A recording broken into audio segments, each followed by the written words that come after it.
All right, so Larry and Maggie Sample want to retire this year. They need to pull 6% a year off their portfolio, and they're gonna both live until they're 90 years old, which is 30 years for Larry and 32 years for old Maggie.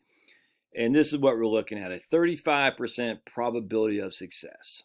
Not good, right? No way they can retire. No way. Only 35% probability of success, guys. You're gonna have to work longer, reduce spending, get a part-time job, all kinds of things. Really? And the way we know that is because, look, if we look at the confidence, we see when we run the Monte Carlo, I'll dive into that here in just a little bit, you can see this dark blue vein. That's the median. 50% of the time you have more liquid assets, 50% of the time you have less, and you run out of money, the median, I should say, when you're 84 years old is a big fat goose egg at 84. So 50% of the time you have zero, if that makes sense, at 84 years old, which is 6 years, no, actually, but 8 years, 7 years before your last day on this earth is going to be. So that's not good. Interesting. So again, they have five. We're going to show you. Let me show you something. They have a portfolio of $500,000, all in the Vanguard Total Stock Index. And their income needs are all inclusive, $30,000. That includes everything. We're just using this for an example, my friends. Don't ask about healthcare. Don't ask about property taxes. We're saying we can make this $1 million and they need $60,000 a year. We can make it $100,000 and they need $6,000 a year. It doesn't matter. We are saying they need to pull 6% a year off their portfolio to pay for whatever it is they want to pay for. Botox, I don't care. Tattoos. That's what we're saying. They're sitting in my office via Zoom. They're saying, Josh, we want to retire today. We need 6% a year off our portfolio. All right. Can we make that happen? Will we have enough money to survive? I tell you, I can see it now. You didn't talk about healthcare expenses or property tax. That drives you up the wall. I'm like, we're using it for an example to show you a 6% a year distribution rate. If we look at the initial retirement, we're saying, ooh, sorry, Larry and Maggie, you can't do it, right? Well, let's keep looking at this. So let's look at investments. We got to see how this breaks out. We have them all in U.S. stocks, total stock index, which I'm giving a 6.5% rate of return on average. On average, they have a 6.5% rate of return. And if we go back to retirement under this Right Capital software, you will see we go to cash flows. A 6.5 annual is a linear rate of return. Every year they get 6.5. We look at accounts and we see their IRA is actually growing more than they're taking distributions because they're taking 6% a year out, but they're adding 6.5% rates of return. And what you'll see here is they still have money until the last year of their life, and then they run out of money in 2052. That's weird because the Monte Carlo had a median rate of return or median at zero when they're 84. So the Monte Carlo had the median right here at zero, but the linear rate of return had it zero when at 2052. That's just a difference, my friends, between the Monte Carlo and the linear rate of return. Excuse me. Linear rate of returns you shouldn't use just because you're not getting 6.5 a year. All right. So let's go back. Let's go back to what the Monte Carlo consists of. So let's see. So now we have that's what I want to do. We want to go to investments, all right? And we're going to show you 6.5% is their annual rate of return, their average rate of return. However, 6.5% is not what they're going to get. They're going to get some amount around that. Now, with standard deviation, 3 standard deviations means 99.8% of the time they're going to get 16.3 times 3. They're going to get plus this average rate of return, 48.9 plus 6.5. They're going to get on 99.8% of the time, based on historical numbers. The most they'll get in any given good year is 55.4. They're going to get 3 standard deviations, means 99.8% of the time based on historical numbers. If you want to use that, that's fine. I think that's a good place to start. I do. Now, that also means they're going to get 16.3 times 3. 99.8% of the time, they could have a a negative year of 42.5. So basically it's 42% on the negative, what I say, 54 on the positive. So that's on any given year what they could get. The average is 6.5, but they could get negative 42 or positive 54%. A very wide berth of different scenarios there. And then they're just going to throw these random rates of return each and every year. Sometimes they get 52, sometimes they get 40, sometimes they get negative 40, sometimes they get 10, all these different rates of return. That's the Monte Carlo, which goes into this right here. Your confidence, your probability, your asset simulation. What's the probability based on these fluctuations? All right. However, let's do this. This assumes nothing changes. So let me show you what I'm talking about. This assumes that these people are idiots and they have a couple bad years and they don't tighten their belts or anything. You can see our goals. That's our income needs. It's $30,000 a year the first year, 31, 32, 33, 35. So even though we're running out of money, we're still spending like drunken sailors or drunken infantrymen, which doesn't make any sense because if the markets are falling off a cliff, they need to adjust their spending, for heaven's sake. So what I want to do here, I'm going to share you something. All right, so let's go to profile and we're going to go to family. All right, we have these guys both living until they're 90. All right, so Maggie's 57, old Larry, or what's his name, Lanny. Lanny is 59, both live until 90. They live in Illinois. All right, so what we're going to do is we're going to say they're spending 6% a year, but they're going to adjust it every 2 years based on future rates of return and future portfolios. This is what people do. All right, so now we got 35%. We're going to say, what is it? Let's say they have a couple bad years in the first year, and we're at after 2 years, we're at the 25 percentile, which means they're left with $449,000. All right, so that means 25% of the time, or 25% of the time, they have $449,000 or less, but 75% of the time they have $449,000 or more. That's pretty bad rates of return. All right, does that make sense? So we're starting with $500,000. They're spending $30,000 a year. Some years they're getting good rates of return. Some years they're getting the bad rates of return. But we're going to say at the end of the day, they're in the 25th percentile. Again, 75% of the time they have more than $450,000 for simplicity. 25% of the time they have less. So that's very skewed towards the negative side. I hope that makes sense. So let's just say that happened. They had a couple bad years back to back and see how that shakes out. Or we could even say 5%. We could even go after 2 years, we're down to 3. Let's do that. We're down to $349,000. 95% of the time, basically 2 standard deviations, they had more than 3, we'll say 350 for simplicity. So let me write that down. 5% is our first 2 years, our negative sequence rate, our sequence of return risk. They have $350,000 in their portfolio after spending 6% a year each and every year for living. I hope that, and adjusted for inflation. All right, so let me pause this real quick and I'm going to show you what I'm talking about. All right, so now what we're going to do is we're going to say after 2 years of spending 6% a year out the portfolio, which is $30,000 the first year, $31,000 the next year, and having the 5% negative, but pretty significant 2 standard deviations of negative returns, we only have $350,000 in here. So what we're going to do is we're going to keep our total stock index, but we're going to adjust our value from $499 to $350,000, and we're going to divide by the number of shares that we have, by the price that we have as of today, and we're just going to kind of mess around with this a little bit. I'll show you what I'm talking about. And we're going to say 2,028 shares. All right, so that gives us $350,000 left in the portfolio. Now, what else we got to do is we're going to say, but we're going to only spend 6% of that remaining amount. So now we got to change our goals. We have $350,000 times 0.06. So we're going to adjust our expenditures to $21,000 because that's what people do when they get killed in the markets. When they get killed in financial areas, they adjust their spending, and that's what we're going to do. But we're also going to reduce our life expectancy by 2 years, all right? Because we've survived 2 years. So that means we have 2 years less to survive in retirement. So we're going to reduce our life expectancies by 2 years. All right, there we go.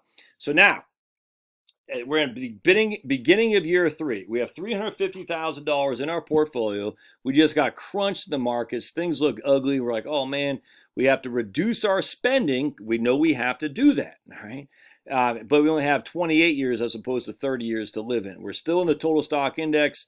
How does it shake out now? So before it's 35%, what are we looking at now? Are we still successfully about to retire? Because back then it was not, it was ugly. We only had 35% success. Oh, it's actually increased. Interesting, huh? It's actually increased. So now let's look at the confidence. So again, we've had the negative sequence of return risk the first 2 years, which got pretty ugly. But now our confidence here, after 2 years, if we go to let's do a 75%. We're now up to 425,000. So typically what happens, if you get crunched for 2 consecutive years, you usually have 2 pretty good years following that. You can look at historical numbers, and I can share this to you until I'm blue in the face with the S&P 500. 1913, 1914, after those 2 years, we had 31.8. 1917, we had 1819, 1920, we had 1029. I mean, other than right here, from 1929 to 1932, that's it. That's the other than that, in fact, even after that, I mean, look, 56, -8, 54, 32, and we're down there. So other than that one time in the Great Depression, but that was still deflationary. You weren't spending more, you're spending less anyway because the cost of goods was going down. But if you look, here we got 1940, 1941, 8.9, 9% down. Up 21, 23 during the World War II, 19, 39. I mean, look at this. We go back to 1973 and 4, right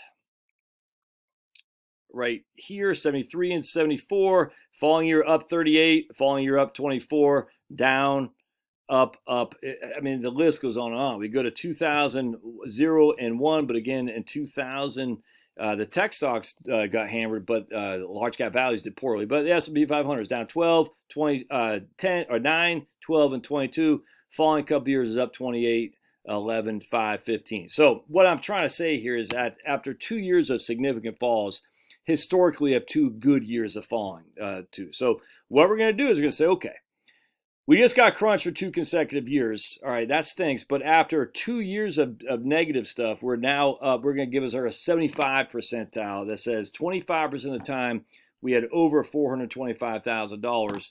75% of the time we had less than $425,000. But that would be indicative of a positive market return. I hope that makes sense. So let me pause it real quick. Here we had $349,000, but now we have $425,000. We're using the same price, which is $157.08, and that's going to give us how many shares? 2,706 it looks like. 2,706, and that should give us $425,000. Yes, okay. Now, 425,000 times 6% times 0.06 means we can pull 25,500 a year off our that's our living expense at a 6% distribution rate, 25,500. Oops. Let me just go back here, 25,500. All right, that looks good. And now we're going to change how many years we have left because we're now 2 more years behind us, which means we have 2 less years to live. So we're going to change our life expectancy, drop it another 2 years to there we go. We only have 26 years left as opposed to 30 when we started and 28 when we got crunched. All right. So now let's see what we're looking at. We're going to go to retirement. And we can keep doing this until we're blue in the face. The issue is we don't know what the markets are going to do. And now we're back up to 42%. Interesting. So we're going up every time. We started at 35. We got crunched. We went to 40. Now we're up to 42%. Isn't that interesting? Let me just make sure. Did I put the, did I change the right goals for income? Yeah. All right, cool. Yes, I did. All right, so now let's just do the same thing. We're going to say, okay, let's see. We'll go back to the 25th percentile this time. We'll say we had a couple bad years back to back, which means the 25th percentile after 2 years, we are sitting at 382. All right, that's what we're looking at. We're going to take 6% of that, so 382 times 0.06. And that gives us 22,920 as income we can spend because we're taking 6% a year off the portfolio in good times and in bad times, which means we might have to reduce our expenditures. Wow, imagine that. Imagine things get tight, you got to reduce your expenditures. That's crazy, Josh. That's crazy. You shouldn't have to do that ever. Well, then you're not living in reality. So we're going to adjust that to 22,920. All right. Now we're going to go back to this. We're going to go to our family, reduce this by 2 more years because we're 2 years behind us now. Oops, what happened? That was weird. 84. We're going to go down here. We want that 84. Crack how? Click this here to make that 84 as well, because again, we're 2 more years behind us, 2 more years less to live. We're going to go to net worth. We have 382. Divide that by the number of the price per share. The Vanguard Total Stock Index is 157.08, 2,431 shares. And let's hit save. And now we're at 3. Yeah, there you go. Perfect. All right. Now, what does it look like there? Well, let's take a look. So now we're in the 25th percentile before. And we had 42% probability of success. Now it's 47. Whoa, what is happening here? What is happening here? Well, I'll tell you what's happening is you're doing smart stuff. You're saying, I'm adjusting my expenditures when times get bad. That's what I'm doing. All right, so let's go confidence. We'll say we have a median now that we're just right at the median at 50%. So now the median is 401. All right, we're going to keep going back. And we'll do this one more time just so I can show you. That's 24,000 a year is our income. This is what drives me up the wall. When people say a 35% probability of success, it's like they're saying, but I'm not making any adjustments. And only a fool doesn't make adjustments midstream. When you're in a losing proposition, you call timeout, you make adjustments. I don't care if it's on the basketball court, on a war. I don't care if it's in a chess match. I don't care. If you're getting smothered, you cause a timeout and make adjustments, for heaven's sake. Oh, yeah. All right, so let's go back and do this again. All right, so now we got, we're going to go to profile. We're going to reduce our family. All right, how many more years we have left to live? We got 82 now. So we have, 22 years left to live because we're now in years 9 and 10 of retirement. We're going to go to this guy right here. We're going to have $401,000 is what we have in this account. 401, divide that by 157.08, which gives us 2,552 shares. 2,552 shares right there. She gives about 401. Yeah, okay, cool. And we're going to reduce our income, or increase our income, right? Or increase it to 24,000 a year. 24,000 a year. And we're going to hit entree. Does that save? Entree? What does that mean in France? I can't remember. All right, let's see what it looks like. So we start at 35, went to 40, went to 42, 47, and we are 52%. Isn't that crazy? Are you seeing a pattern here? Why? Because we're adjusting the plan. So we can do this all day long, and it's going to keep getting better and better and better. And the reason is simply because we have less years in which to live. Less years in which to draw the income. And by the way, we still got to include taxes, which we're including taxes in this too.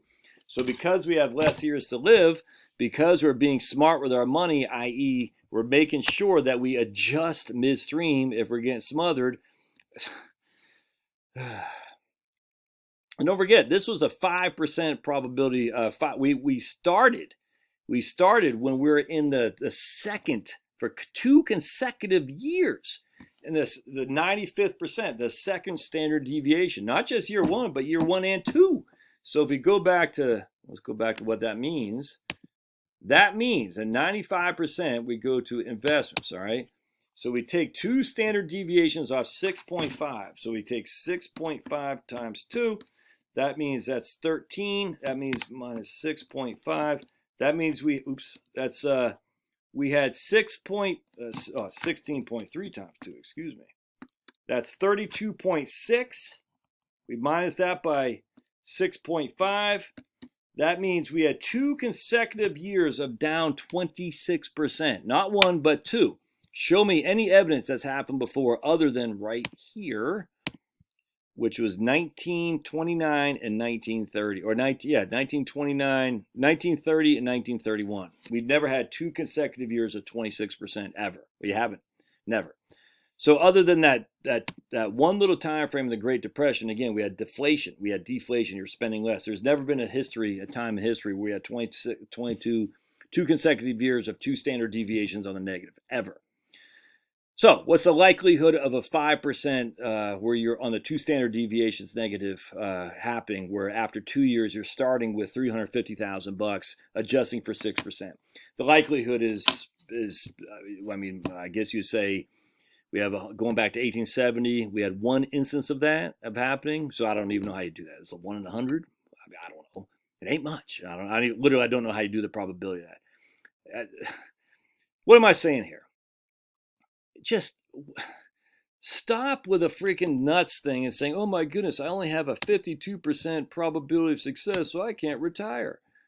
I despise this. I despise it because I've already said this a million times. It assumes you don't change. You change. You say I gotta tighten my belt. I gotta buy ground beef instead of filet. I can't take that $50,000 vacation. I can't buy that beach house today. Let me see how things shake out. I just stop with this. The looking at these Monte Carlos as this all is. It's just a snapshot today, reflecting what it's going to be in the future if nothing changes. Anyway, I think I just proved that you can retire at 6% without question. You just got to make sure that you're adjusting accordingly. And again, this assumes that you're in the midst of the 2 consecutive events. That's at the right here, the 5 percentile. That's 2 standard deviations, which other than one time has never happened in the history of the U.S. before, ever. I'm not saying it won't. I have no clue, but it never has, other than one time. And if you're not in that midst of 2 consecutive standard deviations, 2 standard deviations of down, you're even better off. So stop. All right, I'd love to hear your comments on this. Let me know what you think. Thanks, guys.